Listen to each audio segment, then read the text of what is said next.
Hello दोस्तों, YouTube channel super seven से मैं राहुल वैष्णव आपका स्वागत करता हूं। और हमने अपने पिछले वीडियो के अंदर एमओटी और हाइड्रोजन बंध के बारे में पढ़ा था। आज हम द्रव्य की अवस्थाओं के बारे में पढ़ेंगे। हमारे चारों ओर उपस्थित द्रव्य तीन अवस्थाओं में पाए जाते हैं। ये तीन अवस्थाएं ठोस, द्रव और गैस है। जो द्रव्य होते हैं उनके अणुओं के मध्य अगर दूरी बहुत अधिक हो तो वो गैस होते हैं। और अगर जो द्रव्यों के अणुओं के मध्य अगर दूरी अत्यंत कम हो तो वे ठोस कहलाते हैं। और इनकी जो मध्यवर्ती स्थिति है जिसमें अणुओं के मध्य दूरी न तो बहुत अधिक और न ही बहुत कम होती है, तो वैसी स्थिति द्रव कहलाती है। जो द्रव्य है उनकी और भी भौतिक अवस्थाएं होती है जैसे बीईसी और प्लाज्मा, लेकिन हम इस चैप्टर में गैस और द्रव के बारे में पढ़ेंगे। सबसे पहले गैसीय अवस्था। गैसीय अवस्था क्या है? किसी पदार्थ को गैसीय अवस्था में तब कहा जाता है जब उसका क्वथनांक सामान्य दाब यानी 1 एटमॉस्फेयर पर कमरे के ताप से कम हो।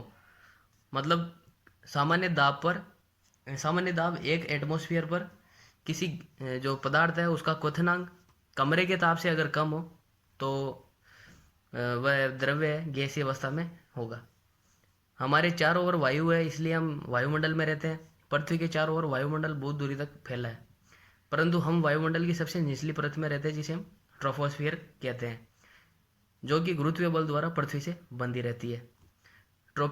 जो ट्रोपोस्फियर है उसमें मुख्य रूप से ऑक्सीजन, नाइट्रोजन, कार्बन डाइऑक्साइड, जलवाष्प तथा जो कुछ उत्कृष्ट उत्कृष्ट गैसें हैं, जो 18वें वर्ग की जो गैसें हैं वो होती है। जो आवर्त सारणी है उसके अंदर गैसीय जो तत्व है उनकी संख्या 11 है, जो कि निम्न प्रकार है। जो पहला समूह है, फर्स्ट ग्रुप, उसके अंदर जो तत्व है वो हाइड्रोजन। जो 15वां जो समूह है उसके अंदर नाइट्रोजन। और जो 16वां समूह है उसमें ऑक्सीजन, 17वें में फ्लोरीन और क्लोरीन। और जो 18वां समूह है उसके अंदर helium, neon, argon, krypton, xenon और रेडॉन। ये 11 तत्व है जो गैसीय तत्व कहलाते हैं। यद्यपि गैसों के कुछ भौतिक गुण जैसे क्वथनांक है, घनत्व, क्रांतिताप आदि भिन्न भिन्न होते हैं, परंतु कुछ सामान्य भौतिक गुण हैं जो सभी गैसों में समान रूप से पाए जाते हैं। जैसे गैसों में कोई भी निश्चित आकृति या आयतन नहीं होता है। ये जिस पात्र में इन गैसों को रखा जाएगा वे उसी पात्र का आकार या आकृति ग्रहण कर लेंगे। गैसें अत्यधिक संपीड़ित होती है। इनके आयतन दाब बढ़ाने पर तेजी से घटते हैं। संपीड़ित का मतलब है किसी द्रव्य पर दाब लगाकर उसके आयतन में कमी करना। जो गैसों की संपीड़ितता है वो ठोसों और द्रवों की तुलना में अधिक होती है। गैसें सभी दिशाओं में समान दाब लगाती है। गैसें तेजी से विसरित होती है और बिना किसी यांत्रिक सहायता के एक दूसरे में प्रत्येक अनुपात में मिश्रित हो जाती है। ठोसों और द्रवों की तुलना में गैसों का घनत्व है ये अत्यंत कम होता है, अर्थात जो डेंसिटी होती है जो गैसों की, ये ठोसों और द्रवों की तुलना में बहुत कम होती है। गैसें अपनी प्रकृति पर निर्भर न करते हुए समांगी मिश्रण बनाती है। वायु विभिन्न गैसों का समांगी मिश्रण है। गैसों को द्रव्य की तरलतम अवस्था कहा जाता है क्योंकि गैसों के अणुओं के मध्य जो आकर्षण बल होता है ये बहुत कम होता है। और अब हम गैसों के नियमों के बारे में पढ़ेंगे। दोस्तों, गैसों के व्यवहार को समझने के लिए कई वैज्ञानिकों ने अपने नियम प्रस्तुत किए थे, जिनमें से कुछ नियम निम्न प्रकार है। हम इसमें अभी 4 नियमों के बारे में पढ़ेंगे। पहला बोयल का नियम है, दूसरा चार्ल्स का, तीसरा गेलुसेक का और चौथा अवोगाद्रो की परिकल्पना। इसमें सबसे पहले है बोयल नियम। बॉयल नियम के अनुसार स्थिर ताप पर गैस की निश्चित मात्रा का दाब उसके आयतन के व्युत्क्रमानुपाती होता है। यानी दाब है या आयतन के व्युत्क्रमानुपाती होगा। कब? जब ताप स्थिर होगा और एन स्थिर होगा। या हम कह सकते हैं P बराबर K/V, जहाँ K समानुपाती स्थिरांक है। यहाँ P गैस का दाब है, V गैस का आयतन है और K समानुपाती स्थिरांक है। समानुपाती स्थिरांक K का मान गैस की मात्रा, ताप तथा दाब और आयतन इकाइयों पर निर्भर करता है। जब हम वज्र गुणा करेंगे तो पीवी बराबर के। और उपरोक्त समीकरण के आधार पर बॉयल के नियम को हम निम्न प्रकार से परिभाषित कर सकते हैं। यानी स्थिर ताप पर गैस की निश्चित मात्रा का आयतन और दाब का गुणनफल होता है, यह स्थिर होता है। यानी दाब और आयतन का गुणनफल स्थिर ताप पर स्थिरांक होता है।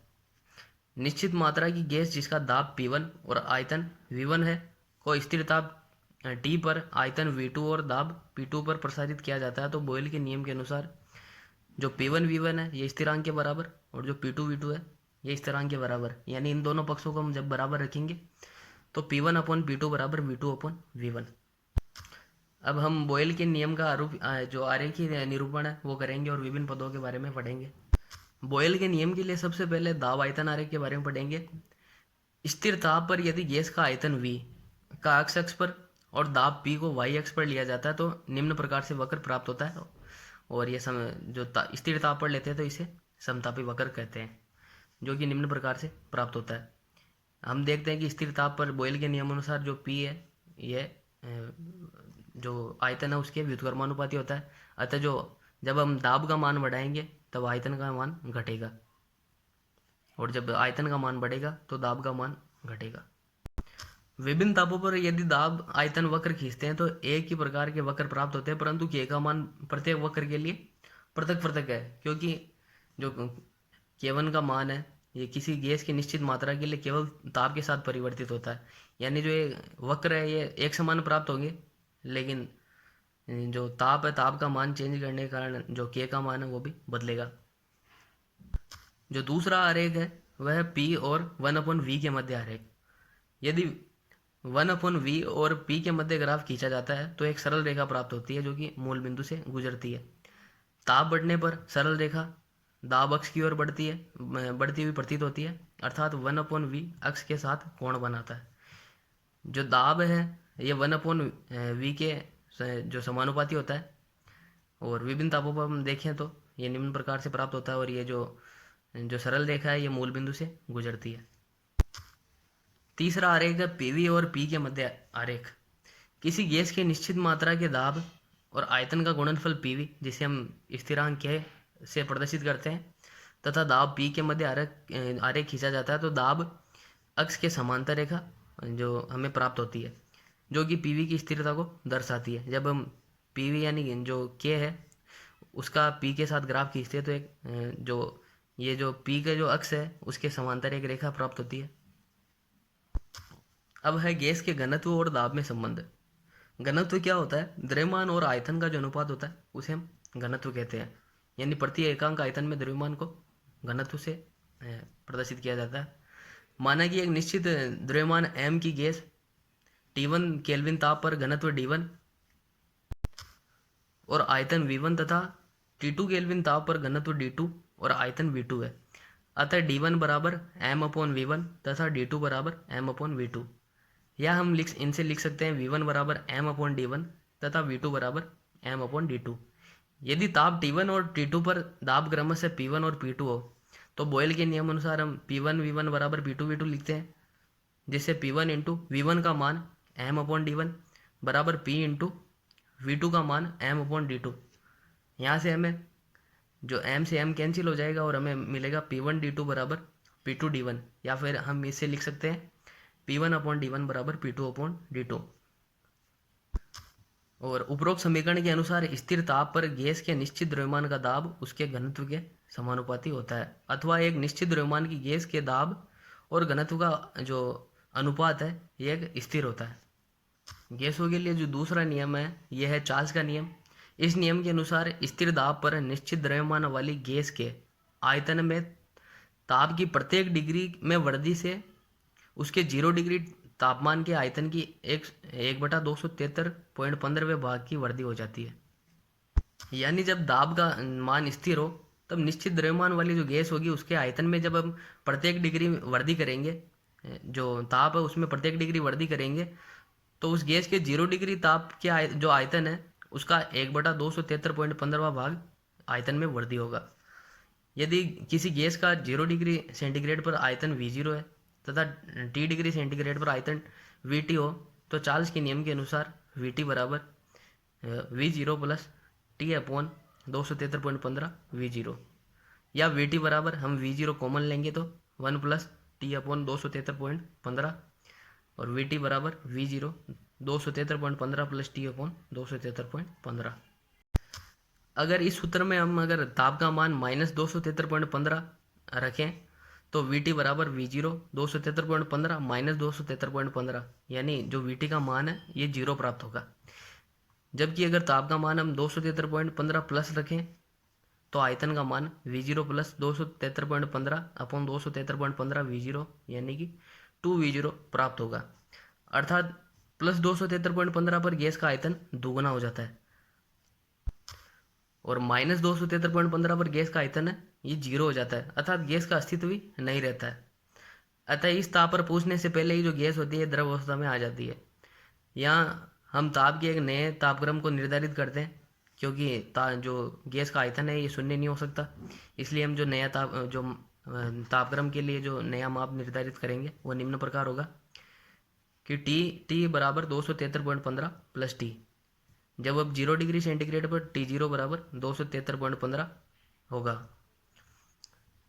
इस ताप मापक्रम को परम ताप मापक्रम या केल्विन ताप मापक्रम कहते हैं। इस प्रकार 0 डिग्री सेंटीग्रेड के ताप में 273.15 जोड़ने पर जो केल्विन में ताप है वो प्राप्त होगा, यानी कि 273.15 प्लस टी को टी तथा 273.15 को T0 रखने पर हमें VT बराबर V0 TT अपॉन T0 या VT अपॉन V0 बराबर TT अपॉन T0 प्राप्त होगा।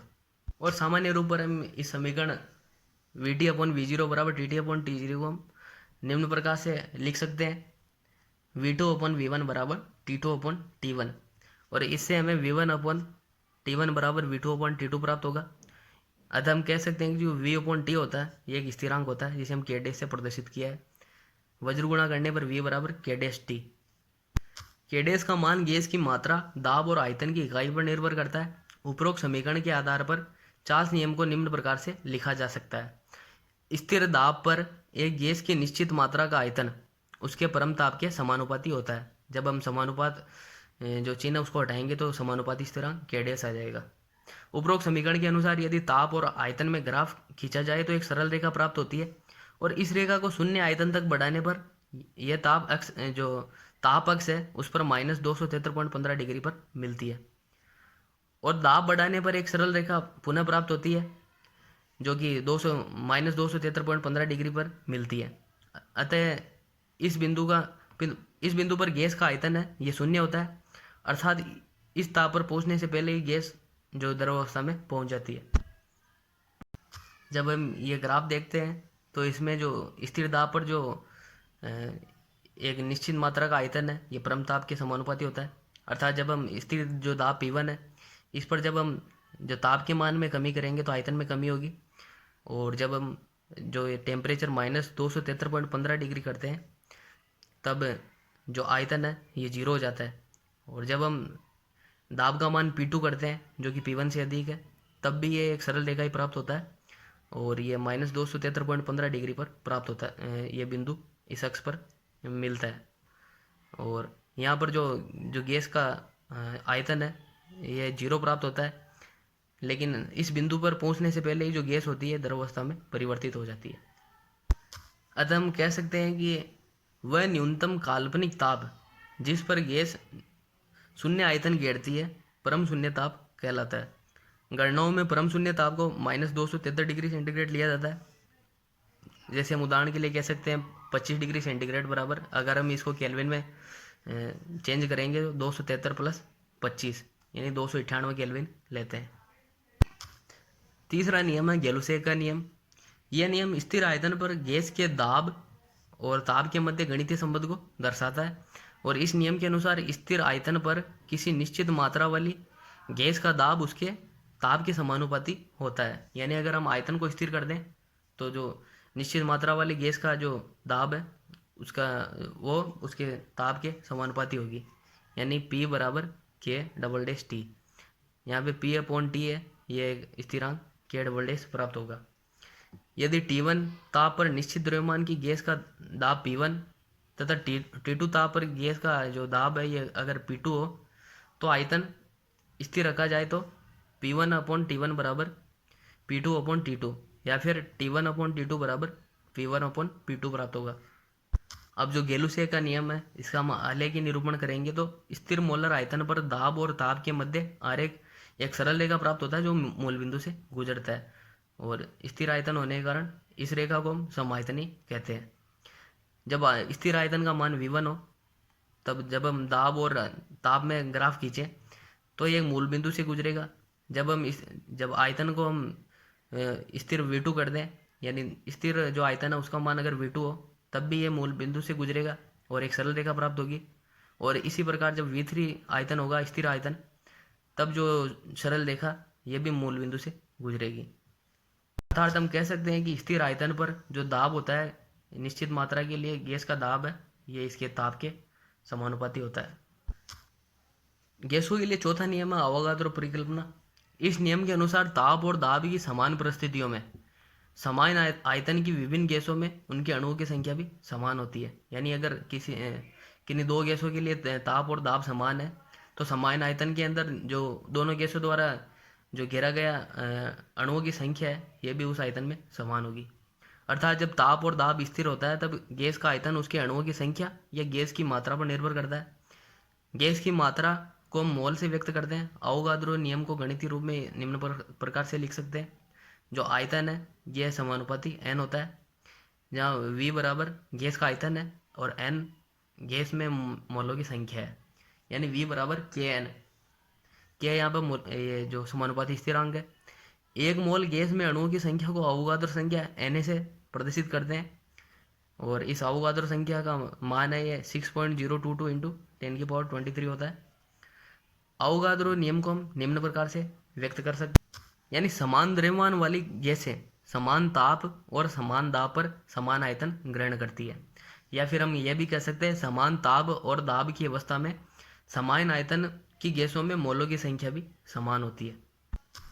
जो मानक ताप एवं दाब यानी STP पर प्रत्येक गैस का आयतन है यह 22.4 लीटर होता है, जबकि आदर्श गैस का आयतन 22.71 लीटर होता है। मानक ताप का मतलब है 0 डिग्री सेंटीग्रेड या 273.15 केल्विन, तथा मानक दाब है यह 1 बार या 10⁵ पास्कल के बराबर होता है। वह मानक परिवेश ताप और दाब के अनुसार मानक ताप 298.15 केल्विन तथा दाब 1 बार या 10⁵ पास्कल होता है। यानी जब हम मानक परिवेश ताप और दाब है SATP पर एक जो मोल आदर्श गैस का आयतन है यह 24.789 लीटर होता है। गैसों के मोलों की संख्या की गणना। यदि किसी गैस का द्रव्यमान m तथा मोलर द्रव्यमान कैपिटल M हो, तो मोलों की संख्या स्मॉल n हो, तो स्मॉल n बराबर small m upon capital M।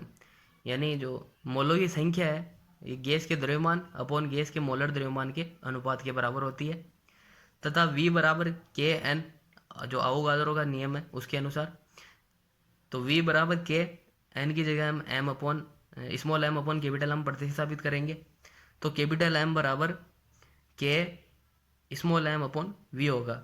और जहाँ ये स्मॉल m अपॉन V है यानी द्रव्यमान बटा आयतन, इसे हम घनत्व से प्रदर्शित करते हैं, यानी मोलर द्रव्यमान m बराबर K इंटू डी। उपरोक्त समीकरण यह निष्कर्ष निकालता है कि किसी गैस का घनत्व है ये इसके मोलर द्रव्यमान के समानुपाती होता है, यानी कैपिटल M समानुपाती घनत्व D। दोस्तों आज की वीडियो में इतना ही, और हम अपने अगले वीडियो के अंदर जो आदर्श गैस समीकरण है और गैसों के आदर्श व्यवहार से विचलन है उसके बारे में पढ़ेंगे। अगर वीडियो अच्छा लगे तो दोस्तों वीडियो को लाइक और शेयर कीजिएगा और चैनल को सब्सक्राइब कीजिएगा। जय हिंद।